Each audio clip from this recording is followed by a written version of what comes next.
Hello friends, ISPCS study के इस online platform में आपका स्वागत है।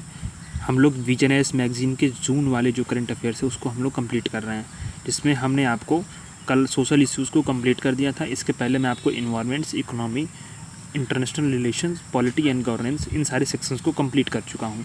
प्री के पर्सपेक्टिव से जो कुछ इंपॉर्टेंट है इस मैगज़ीन में जो कुछ दिया हुआ है, सारी चीज़ों को बिल्कुल नए और एकदम स्टैटोडायनेमिक अप्रोच के साथ हम इसको पढ़ रहे हैं। साथ साथ जो है इसमें हम कुछ क्वेश्चंस भी देखते हैं, जैसे किस प्रकार से क्वेश्चंस बन सकते हैं, उन सारे आयामों को भी मैं इस पर कवर करते चल रहा हूँ।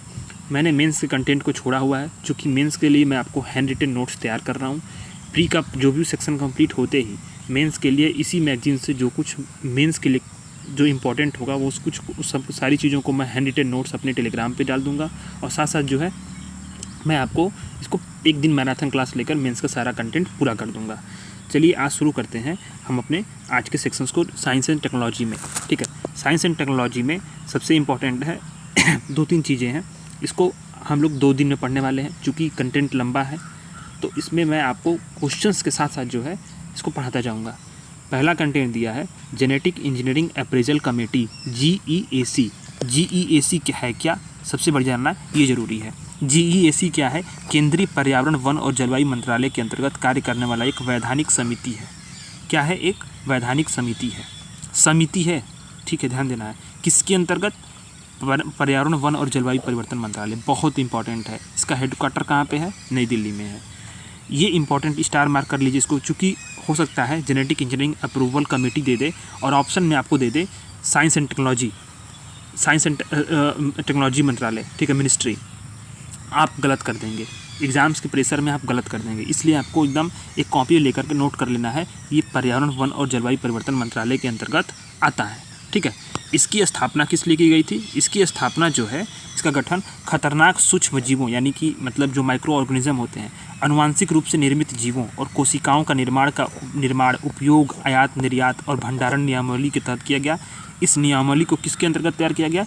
सबसे बड़ी बात है इसका, इस समिति की जो स्थापना है उसका मूलतः जो होता है ना कि जिस कानून के तहत किया गया वो था पर्यावरण संरक्षण अधिनियम 1986। UPPCS में डायरेक्ट प्रश्न पूछा था। डायरेक्ट प्रश्न पूछता है पर्यावरण संरक्षण अधिनियम कब लागू किया गया। ठीक है, उसमें मैच दी कॉलम दे देगा। ठीक है, स्टेटमेंट दे देगा और कभी कभी जो है क्रम पूछ देता है कि कुछ जो कानून होगा उनका सन का क्रम पूछ देगा कि किस क्रम में ये लागू हुए। ठीक है, बढ़ते से घटते क्रम में, यानी कि मतलब सबसे पहले कौन आया, सबसे बाद में कौन आया, इस प्रकार से प्रश्न पूछता है। तो आपको ध्यान देना है पर्यावरण संरक्षण अधिनियम 1986 के तहत जो है इसका गठन किया गया। इसका मुख्य कार्य क्या है? इसका मुख्य कार्य ये है कि औद्योगिक उत्पादन में खतरनाक और रिकॉम्बिनेशन से बड़े पैमाने पर उपयोग होने वाली गतिविधियों का मूल्यांकन करना है। ठीक है, और ये क्या करता है कि किसी भी आनुवंशिक रूप से संशोधित जो जीव होते हैं, यानी कि जो जेनेटिक रूप से, मान लीजिए कोई जीव है, उसको जेनेटिक रूप से जो उसको मॉडिफाई किया जाएगा, पर्यावरण में जो उसको मॉडिफाई किया जाएगा, उसको पर्यावरण में मुक्त करने से पहले, यानी कि उसको फैलने से पहले उसको प्रायोगिक रूप से, यानी कि प्रैक्टिकल रूप से फील्ड परीक्षण करती है। ठीक है, उसका फील्ड परीक्षण करती है। ठीक, अच्छा, उद्देश्य क्या है इसका? उद्देश्य यह है कि पर्यावरणीय दृष्टिकोण से अनुसंधान और औद्योगिक उत्पादन में खतरनाक सूक्ष्म जीवों और पुनः संयोजन का बड़े पैमाने पर उपयोग करना, फील्ड ट्रायल सहित आनुवंशिक रूप से संशोधित जीवों और उत्पादों को पर्यावरण में मुक्त करना और पर्यावरण संरक्षण अधिनियम 1986 के अंतर्गत दंडात्मक कार्रवाई करना, ये अधिकार भी उसके पास है। इसमें कितने हैं? इसमें वर्तमान में 24 सदस्य हैं। हर महीने इसकी बैठक होती है। ठीक है, हर महीने इसकी बैठक होती है। ये इंपॉर्टेंट है, पर्यावरण और वन जलवायु मंत्रालय के अंतर्गत आता है और पर्यावरण संरक्षण अधिनियम 1986 पर इसका गठन किया गया। ठीक है, आप GEAC जान गए होंगे। अब ये इसका हेडक्वार्टर कहाँ पे? दिल्ली में है। ये हेडक्वार्टर इसका दिल्ली में है। अब जान गए होंगे आप कि ये GEAC है क्या। अब ये सोचिए कि क्यों न्यूज में है। कुछ राज्यों ने GEAC द्वारा जो विनियमित आनुवंशिक रूप से संशोधित जो हाइब्रिड कपास थे उसके जैव सुरक्षा अनुसंधान परीक्षण के लिए NOC देने से इनकार कर दिया। नो ऑब्जेक्शन सर्टिफिकेट, NOC होता है नो ऑब्जेक्शन सर्टिफिकेट देने से इनकार कर दिया। इसके द्वारा कुछ जो हाइब्रिड कपास के जैव सुरक्षा अनुसंधान परीक्षण के लिए जो NOC होती है वो कुछ राज्यों ने इसको देना इनकार कर दिया। कौन कौन से राज्य हैं? तेलंगाना है, महाराष्ट्र है, गुजरात है और हरियाणा है। ठीक है, वर्ष 11 से क्या हुआ? वर्ष 11 से क्यों कर दिया? इसके लिए मूलतः कारण ये है कि उनके पास अधिकार है। कैसे? वर्ष 11 से जो फील्ड परीक्षण होता है उसके लिए एनओसी कौन देता है? राज्य सरकारों को देना अनिवार्य होता है। ठीक है, इसी कारण से राज्यों ने कुछ जो राज्यों के पास अधिकार है और कुछ राज्यों ने इसको एनओसी देने से इनकार कर दिया है। कृषि क्या है? कृषि राज्य सूची का विषय है। तो ऐसे में उसके जो विनियमों के अनुपालन की जिम्मेदारी और भागीदारी क्या है, उसके लिए आवश्यक है। और ये जो है इसलिए इसी के तहत जो है कुछ राज्यों ने GEAC के लिए हाइब्रिड कपास के जैव सुरक्षा अनुसंधान परीक्षण के लिए जो एनओसी होता है फील्ड परीक्षण के लिए, उसको देने से इनकार कर दिया। आप समझ गए होंगे, मैंने आपको GEAC पढ़ा दिया, ठीक है, हाइब्रिड कपास पढ़ा दिया और जो है बहुत सारे चीज़ों को इस पर हमने आपको कंप्लीट करा दिया। ठीक है, अब क्या है कि यूपीएससी में बहुत सारा प्रश्न भी पूछा हुआ है। कैसे प्रश्न पूछा हुआ मैं आपको बता रहा हूँ। 2018 में एक प्रश्न पूछा, इस पर बहुत इंपॉर्टेंट टॉपिक है। मैं आपको प्री के पर्सपेक्टिव से जो पढ़ा रहा हूँ इससे यूपीएससी बार बार प्रश्न पूछा हुआ है। आप पहले वाले लेक्चर्स देखिएगा, इसमें इसी मैगजीन के आपको समझ में आएंगे। ठीक है, 2018 में प्रश्न पूछा कि with reference to genetically modified GM crop develop in GM mustard develop in India considered. 2018 में प्रश्न है। मैं जो प्रश्न पढ़ रहा हूँ उसको सुनिएगा, मैं इसको लगा दूंगा, टेलीग्राम पे डाल दूंगा, आप इसको सॉल्व करिएगा। 2018 का प्रश्न है प्री का।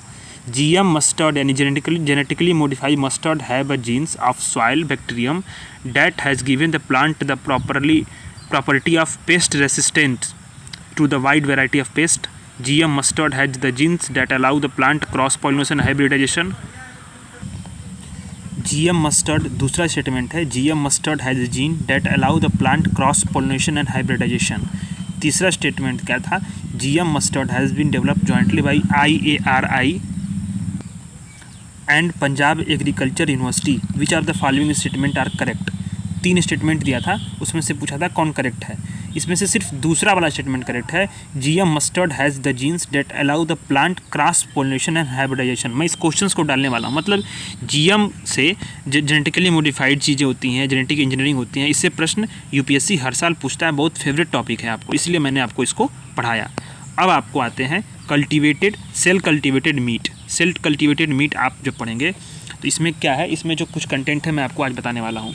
ठीक है, सेल कल्टिवेटेड मीट में क्या बोला है कि यूएसए ने जो सेल कल्टिवेटेड चिकन जो होते हैं उसके निर्माण और विक्रय को मंजूरी दी है, यानी उसका निर्माण भी होगा और वो बेचा भी जाएगा। ठीक है, सेल कल्टिवेटेड जो क्या है, यानी सेलुलर एग्रीकल्चर एक ऐसी प्रक्रिया है। अगर देखिए यही चीज़ होता है, कुछ ऐसे टर्म होते हैं, कुछ ऐसे टर्म्स होते हैं जो यूपीएससी हर साल पूछ देता है। अब इसको आप मैगजीन में पढ़ रहे हैं तो इसको आपको ये जिम्मेदारी होती है कि उसको आप कई बार पढ़ें, रिवीजन करें। मैंने आपको वीडियो इसीलिए बनाना शुरू किया ताकि आपका रिवीजन आसानी से हो सके। लास्ट में आप जब हम लोग भटकते हैं ना PT 365 के लिए जब एग्ज़ाम आता है तो वो भटकना ना पड़े। इसी करंट अफेयर से आप UPPCS के लिए भी कर लेंगे और UPSC के लिए भी आप पढ़ लेंगे। ठीक है, तो इसमें आपको क्या करना है, देखिए कुछ चीज़ें ऐसी हैं। सेलुलर एग्रीकल्चर, अगर ये मान लीजिए UPSC में इसी साल प्रश्न बन जाता तो हम लोग सोचते कहाँ से पूछ दिया, यहीं से पूछता है। सेलुलर एग्रीकल्चर एक ऐसी प्रक्रिया है जिसमें पशुओं की बजाय जो सेल कल्चर से जो है पशु आधारित उत्पादों का निर्माण किया जाता है।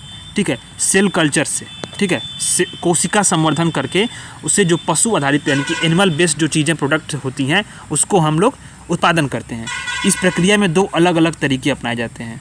ठीक है, चूँकि मैं अभी बाहर हूँ इसलिए थोड़ा सा आपको कुछ आवाज़ें भी मतलब बैकग्राउंड में आ रही होंगी, बस ट्रक गाड़ी का। ठीक है, तो थोड़ा सा आज ये कुछ प्रॉब्लम है, कल से सब चीज़ें ठीक हो जाएंगी। इस प्रक्रिया में कुछ निम्नलिखित 2 अलग अलग तरीके अपनाए जाते हैं कि एक है कोशिका संवर्धन यानी कोशिकी और दूसरा है सूक्ष्म किण्वन। ठीक है, जैसे कि कोई मतलब जैसे कि अकोशिकी जिसमें कोई अंतिम उत्पाद में कोई जीवित पदार्थ नहीं होता, सूक्ष्म किण्वन जो होता है। ठीक है, इसमें क्या हुआ था, सबसे पहले सिंगापुर ने कोशिका संवर्धित मांस को मंजूरी दी थी, वो दुनिया का पहला देश बन गया। इससे होता क्या है कि जब सेल कल्चर यानी कि जो कोशिका संवर्धन से जो प्लांट बेस्ड जो एनिमल बेस्ड जो उत्पाद होते हैं उससे क्या होता है कि ग्रीन हाउस उत्सर्जन में कमी आती है। ये आप मेंस में कंटेंट यूज कर सकते हैं कि ग्रीन हाउस गैस में जो है उत्सर्जन में कमी आती है। पशु अधिकारों की रक्षा होती है। फैट की मात्रा कम करके जो पशु आधारित उत्पाद को स्वास्थ्यवर्धक बनाया जा सकता है। ठीक है, अच्छा, कम ऊर्जा की आवश्यकता होती है इसे निर्माण करने के लिए। ठीक है, चुनौतियाँ क्या हैं कि जो कोशिका संवर्धित मांस की जो कीमत है जो वर्तमान में तो ऊंची रहेगी ही रहेगी। ठीक है, मतलब और उपलब्धता सीमित उपलब्धता है। ठीक है, विकास परिवेश संबंधी जो है ये बाधाएं मौजूद है ये हैं। ठीक, इसी के साथ साथ जो है उपभोक्ताओं में इसकी स्वीकृति को लेकर के अनिश्चितता, यानी कि हम अभी उसको सिक्योर नहीं हो चुके हैं, श्योर नहीं हो चुके हैं, एक्सेप्टेंस नहीं है उतनी। ठीक है, इसमें यही होता है कि इसमें कैसे जो है कृत्रिम रूप से मांस कैसे कृत्रिम रूप से उत्पादन होता है, ये चीज़ का बताया गया है। ठीक, यानी कि आर्टिफिशियल तरीके से मांस उत्पादन को ही जो है वही हमको सेलुलर जो है आपका सेलुलर जो है कल्चर होता है, सेलुलर सेल कल्टिवेटेड मीट होती है, सेल कल्चरल होता है। ठीक है, ये सब चीज़ें इसी चीज़ों को कोशिका संवर्धन से हम जो है इस मांस को प्राप्त करते हैं। तो इसमें कुछ खास नहीं था, हमने आपको बस ये देख लिया कि सिंगापुर ने पहला देश बन गया। ठीक है, सेल कल्चर जो है वो मीट बनाने में। दूसरा चीज़ क्या है, यूएसए ने इसको मंजूरी दी है, तो एक्सेप्टेंस जो है इसकी कहीं ना कहीं अब बढ़ने वाली है। अब आता है mRNA आधारित वैक्सीन। वैक्सीन पर तो यूपीएससी का फेवरेट टॉपिक है, बहुत बार प्रश्न पूछा है, एक दो बार नहीं बहुत बार प्रश्न पूछा है। जब से कोविड आया, DNA RNA mRNA वैक्सीन पे क्वेश्चंस लगभग हर साल बन रहे हैं और ये बनना भी चाहिए, क्योंकि ये बार बार न्यूज़ में रहता है। तो अभी क्या है कि भारत के औषधि महानियंत्रक DCGI ने भारत के पहले mRNA आधारित वैक्सीन को मंजूरी दी है। mRNA होता क्या है? ठीक है, RNA आपने सुना होगा, राइबोन्यूक्लिक एसिड। ठीक है, mRNA वैक्सीन और पारंपरिक वैक्सीन में क्या अंतर होता है, ये चीज़ आप पहले समझ लीजिए। इसका घटक क्या होता है? mRNA प्रोटीन का ब्लूप्रिंट होता है। ठीक, प्रोटीन का ब्लूप्रिंट होता है mRNA। ठीक, पारंपरिक वैक्सीन में क्या घटक होते हैं? माइक्रोबियल प्रोटीन होता है, यानी कि निष्क्रिय माइक्रोब्स होते हैं, कुछ छोटे छोटे निष्क्रिय होते हैं। ठीक, अब क्या है, उसका उत्पादन कैसे? इसका उत्पादन तेज़ी से किया जा सकता है, क्योंकि जो है mRNA अणुओं का उत्पादन करना आसान होता है। इसको कैसे लगाते हैं? वैक्सीन के मतलब घटकों को हाथों में इंजेक्ट किया जाता है, ये इस तरह से जो है ये इसको लगाया जाता है। इसमें क्या होता है, इसमें प्रोटीन का उत्पादन की धीमी अत्यंत कम होती है और जटिल होती है। ठीक है, इसको प्रयोगशाला में तैयार किया जाता है और इसके लिए जो है मतलब इसको हाथों में इसको इंजेक्ट किया जाता है। इसी के साथ साथ जो है ये इसके क्या करते हैं ये कि जो कि हमारे शरीर में एंटीजन प्रणाली को निर्माण करने में मदद करते हैं। अच्छा, जेमकोवेक-ओएम एक mRNA आधारित कोविड-19 बूस्टर वैक्सीन है। इसको किसने बनाया है? जेनेवा बायोफार्मास्यूटिकल लिमिटेड बनाया। यूपीपीसीएस के लिए बड़ा इंपॉर्टेंट है ये चीज़। DCGI ने आपातकालीन उपयोग के लिए अनुमति प्रदान कर दी है। ठीक, यह क्या है? एक लायोफिलाइज्ड यानी कि फ्रीज ड्राई वैक्सीन है, यानी कि इसे 2 से 8 डिग्री सेल्सियस तापमान पर भी सुरक्षित रखा जा सकता है और इसे जो है इसके गुणों में कोई बदलाव नहीं आएगा। इसे ट्रोपिस नामक डिवाइस का उपयोग करके मरीजों को दिया जाता है। ट्रोपिस डिवाइस का उपयोग करके दिया जाता है मरीजों में। क्या है ट्रोपिस डिवाइस, ये समझिए। ट्रोपिस एक ऐसी तकनीक का उपयोग करता है, इसमें क्या होता है कि वैक्सीन को सुई का उपयोग किए बिना त्वचा के जरिए शरीर में पहुँचाया जाता है। ठीक है, सुई का उपयोग किए बिना। ठीक, ट्रोपिस वैक्सीन का। अब क्या होता है कि जैसे कोई दवा होती है, मान लीजिए कोई दवा है, नई दवाओं का क्या होता है कि क्लिनिकल ट्रायल के लिए जो अनुमोदन कौन देता है? औषधि और प्रसाधन सामग्री अधिनियम के तहत जो है वो जो क्या होता है कि नई औषधि और नैदानिक परीक्षण नियमावली 2019 द्वारा किया जाता है। इसका किसको मतलब मंजूरी देने का अधिकार है? CDSCO को। CDSCO यानी केंद्रीय औषधि मानक नियंत्रण संगठन, और इसकी अध्यक्षता कौन करता है? DCGI करते हैं। ठीक है, ये आपको ध्यान दिया जाना चाहिए। वैक्सीन के परीक्षण और उसके बाद के अनुमोदन में पूर्व नैदानिक चरण और मानव नैदानिक चरणों में 3 चरण होते हैं। पूर्व नैदानिक चरण में मनुष्यों पर परीक्षण नहीं किया, इसको छोड़ दीजिए आप। mRNA वैक्सीन क्या है? ये एक प्रकार की वैक्सीन होती है जो मैसेंजर RNA यानी कि M मतलब मैसेंजर mRNA अणुओं का उपयोग करके शरीर की कोशिकाओं को एक विशेष प्रोटीन बनाने का निर्देश देता है। यह प्रोटीन क्या करती है कि रोगाणुओं के खिलाफ प्रतिक्रिया को सक्रिय करती है, यानी जो कुछ भी शरीर में रोगाणुओं के खिलाफ जो प्रतिरक्षा तंत्र विकसित होगा वो mRNA जो होती है वो वैक्सीन आपको वो उसके लिए काम करती है। इस क्या होता है कि mRNA शरीर को इंजेक्ट किया जाता है, इसलिए जो उसके कोशिकाएं होती हैं इसके निर्देशों को समझ कर उसके अनुरूप प्रोटीन का उत्पादन करना शुरू कर देती हैं। यह आपका हो गया mRNA। अब आते हैं फेज थेरेपी। फेज थेरेपी क्या है? आप एक बात समझिए, मान लीजिए कोई हमको बीमारी होती है, ठीक, तो हम क्या करते हैं? तुरंत एंटीबायोटिक का सेवन कर लेते हैं, अपनी बीमारी को ठीक कर लेते हैं। ठीक, इससे होता क्या है, इससे हुआ क्या है कि जो एंटीबायोटिक दवाओं का जो लगातार एक बहुतायत मात्रा में सेवन हुआ है और अनुचित उपयोग हुआ है, इसके कारण क्या हुआ कि लोगों में एंटी माइक्रोबल रेसिस्टेंस यानी कि AMR में वृद्धि हुई है। AMR एंटी माइक्रोबल रेसिस्टेंस यानी दवाएं काम नहीं कर रही हैं, अब जो बैक्टीरिया वो भी चालाक हो गए हैं। ठीक है, तो क्या होता है कि अभी जो है मान लीजिए कि लोग क्या कर रहे हैं कि इसी कारण से एंटीबायोटिक दवाओं के विकल्प के रूप में बैक्टीरिया को मारने वाला वायरस फेज थेरेपी के उपयोग को स्वीकृत करना चालू कर दिए हैं।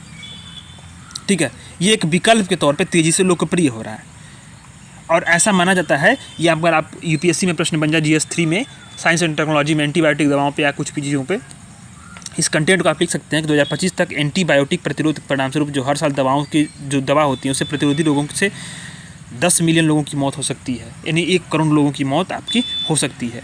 ठीक है, बैक्टीरियोफेज या फेज ऐसे वायरस होते हैं इसमें मान लीजिए फेज थेरेपी में जो केवल बैक्टीरियल कोशिकाओं को संक्रमित करते हैं और उन्हीं कोशिकाओं में अपना प्रतिरूप बनाते हैं और जिसे इसी में, ठीक है, और उसी से उसको बाहर करके उसका इलाज कर देते हैं। ठीक है, आप समझिए कैसे, मैं बता रहा हूँ।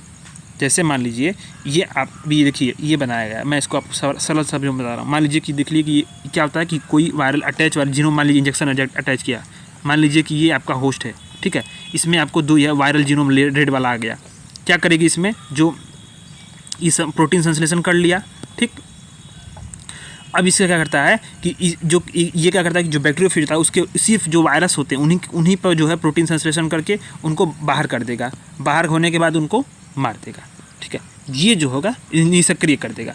यही जो इसका प्रक्रिया होता है। इसकी खोज किसने की थी? मैं आपको बता रहा हूँ 1915 में ग्रेट ब्रिटेन के फेडरिक W. टिवार्ट ने और 1917 में फ्रांस के फेलिक्स डी हेरेला ने इसको खोज की थी।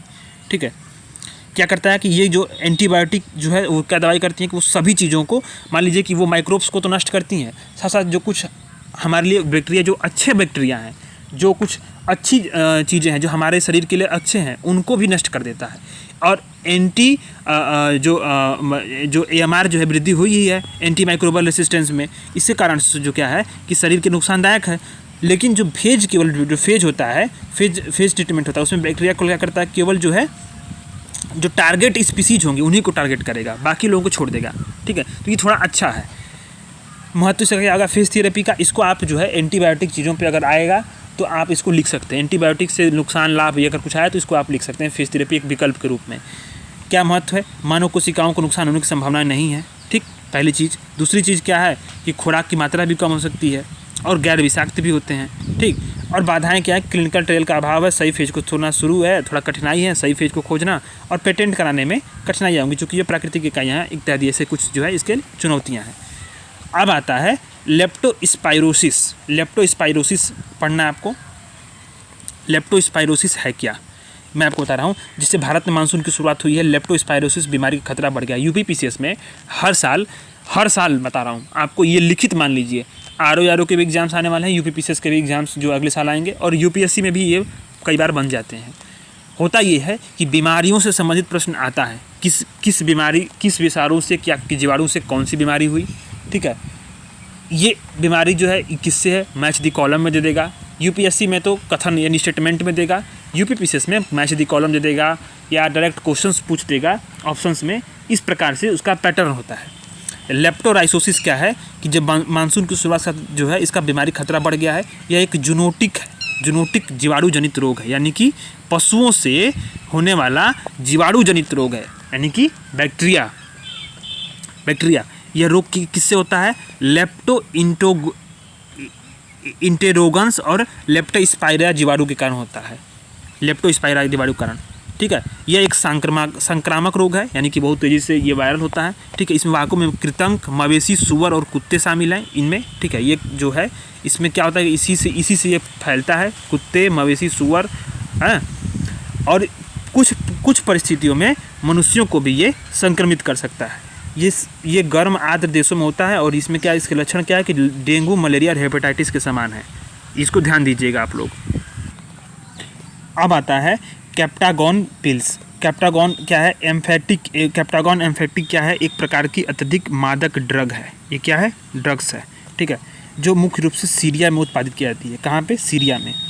करती क्या है कि केंद्रीय सेंट्रल नर्वस सिस्टम को उत्तेजित करती है, ऊर्जा प्रवाह को बढ़ावा देती है, व्यक्ति के एकाग्र ध्यान को बढ़ाती है और लंबे समय तक जगे रहने में मदद करती है। और ये जो क्या है, उल्लासोन्माद की भावना उत्पन्न करती है। क्यों है इन न्यूज़ में? चूँकि इस्लामिक स्टेट जो हुआ था, ISIS और सीरियाई लड़ाकों ने इन गोलियों का व्यापक रूप से सेवन किया था, उपभोग किया था। ठीक है, इन गोलियों का उपयोग करके वे जो है लड़ाइयों में लंबे समय तक जीवित रहने, उन दुर्गम परिस्थितियों में वो जब युद्ध चल रहा है तो उस वक्त जो है चल रहा था, अभी भी चल ही रहा है, उस वक्त भी चल रहा था बहुत पहले से भी। तो ये जो उन्होंने काफ़ी मात्रा में इसका सेवन किया था। करती क्या है, सेंट्रल नर्वस सिस्टम को उत्तेजित करती है, ऊर्जा प्रवाह को बढ़ावा देती है, एकाग्र ध्यान को बढ़ाती है, लंबे समय तक जगे रहने में मदद करती है। तो इन लड़ाकों ने इसका व्यापक रूप से इस्तेमाल किया था। ये उसी ब्रांड नामक जो है दवा का नकली संस्करण है, जो है किसके जो है असली कैप्टागॉन को पहली बार 1960 के दशक में निर्मित किया गया था और 80 में प्रतिबंध कर दिया गया इसको, फिर बाद में ये इसी का नकली संस्करण बनाया गया। ठीक है, ये आपको कैप्टागॉन पिल्स आपको ध्यान देना है कि ये किस लिए है, बस आपको ध्यान देना है कि ये किस लिए था, क्योंकि शब्द अगर मान लीजिए पूछते तो हो सकता है गलत ना हो, इसलिए मैं आपको इसको बता रहा हूँ। फोनान क्या होते हैं, फोनान क्या है इसको आप देखिएगा।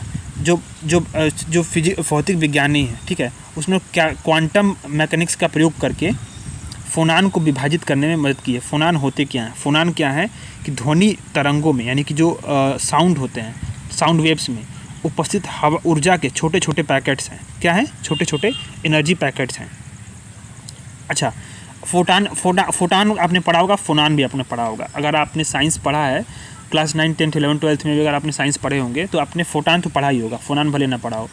फोटान्स क्या है कि फोटान होते हैं कि प्रकाश और विद्युत चुम्बकीय तरंग होती है, उनमें जो एनर्जी के छोटे छोटे पैकेट्स होते हैं, और ये जो है आपको निर्वात में भी यानी वैक्यूम में भी वो ट्रैवल कर सकते हैं। फोटान्स फोनान क्या होते हैं कि ये ध्वनि तरंगों में ऊर्जा के छोटे छोटे पैकेट होते हैं और ये ट्रैवल करने के लिए हवा पानी जैसे किसी माध्यम की जरूरत पड़ती है। ठीक है, अब फोनान होते क्या हैं, इन्हीं वैज्ञानिकों ने इसको विभाजित करने में सफलता पाई है फोनान का। ठीक है, फोनान के क्वांटम स्थितियों में हेरफेर उन्हें नियंत्रित करने में फोनान की गुण क्षमताओं का प्रदर्शन किया है। फोनान क्या होते हैं कि क्वाजी पार्टिकल अवस्था में होती हैं, किसी ठोस पदार्थ में परमाणुओं या अणुओं के सामूहिक कंपन का प्रतिनिधित्व करते हैं। ठीक, इससे क्या हो सकती है कि भविष्य में साउंड युक्त क्वांटम कंप्यूटर, यानी कि जैसे ये तो पहली बात कि फोनान साउंड में ही होते हैं, साउंड के ही एनर्जी पैकेट्स होते हैं ध्वनियों के। तो भविष्य में साउंड युक्त क्वांटम कंप्यूटर या अत्यंत संवेदनशील माप उपकरणों का विकास करने में सफलता मिल सकती है। वर्तमान में क्या होता है, वर्तमान में लीनियर ऑप्टिकल क्वांटम कंप्यूटर में क्यूबिट्स के रूप में फोटान का उपयोग किया जाता है। भविष्य में यहाँ पे फोनान का उपयोग किया जाएगा। ठीक है, तो यही आपका इंपॉर्टेंट न्यूज़ था, इसको आपको देना है। ठीक, फोटान क्या होते हैं कि अलग अलग जो वेवलेंथ्स होती हैं उसमें आमतौर पर परस्पर क्रिया नहीं करते हैं। ठीक, फोटान जो है कण और तरंग दोनों तरह के गुणों का प्रदर्शन करते हैं, इसलिए जो है वेव पार्टिकल डुअलिटी के रूप में, डुअल वेव पार्टिकल या वेव पार्टिकल डुअलिटी के रूप में इसको जाना जाता है, क्योंकि ये एक पार्टिकल्स की तरह और वेव की तरह दोनों तरह के फोटान बिहेव करते हैं। अच्छा, अलग अलग फोनान क्या होते हैं कि अलग अलग वेवलेंथ में दूसरे से टकराकर परस्पर क्रिया करते हैं, इससे जो है अलग एक वेवलेंथ पैदा करते हैं। फोनान जो है पूर्णतः वेवबाजी सीखा गया है, इसमें जो है पार्टिकल्स जैसे गुण प्रदर्शित नहीं होते हैं। प्रोजेक्ट तारा बहुत इंपॉर्टेंट है, इसको आप साइंस एंड टेक्नोलॉजी में या फिर आपको अगर तकनीकी से संबंधित कुछ भी प्रश्न आता है, सरकार द्वारा तकनीकी के क्षेत्र में कुछ किए गए प्रयास, ऐसे कुछ अगर मेंस में क्वेश्चंस आते हैं तो उसको आप यहाँ पे लिख सकते हैं। साथ साथ जो है प्री के लिए तो ये इम्पॉर्टेंट है ही, मैं इसको बोलूँगा स्टार मार्क करिए, सबसे अच्छा ये कंटेंट है, क्योंकि प्रश्न बन सकता है। यहाँ पे एक अनटचेबल टॉपिक है, ये समझ लीजिए। अनटचेबल मतलब इन द सेंस कि अभी तक टच नहीं हुआ, वो अनटचेबल वाला नहीं कि छुआछूत वाला। ठीक है, मजाक कर रहा था मैंने। तो प्रोजेक्ट तारा क्या होता है, अल्फ़ाबेट पहली बात है गूगल की एक पेरेंट कंपनी है, अल्फ़ाबेट। ठीक है, अल्फ़ाबेट ने दूर दराज के इलाकों में इंटरनेट पहुंचाने के लिए लेजर का उपयोग करना शुरू किया है।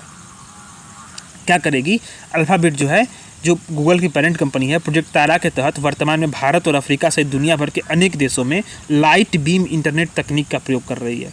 ठीक है, करता क्या है कि प्रोजेक्ट तारा में फ्री स्पेस ऑप्टिकल कम्युनिकेशन तकनीक का उपयोग किया जा रहा है। इसमें जो है फ्री स्पेस ऑनलाइन साइट में मौजूद ट्रांसीवर्स के बाद जो है संचार के माध्यम जो है उसके ट्रांसीवर्स के संबंध जो है कम्युनिकेशन चैनल के रूप में कार्य करती है। ठीक है, इससे क्या होगा कि FSOC जो है आउटडोर ऑप्टिकल वायरलेस कम्युनिकेशन को दर्शाता है। इसके विपरीत जो है इंडोर कम दूरी को लाइफाई कहा जाता है।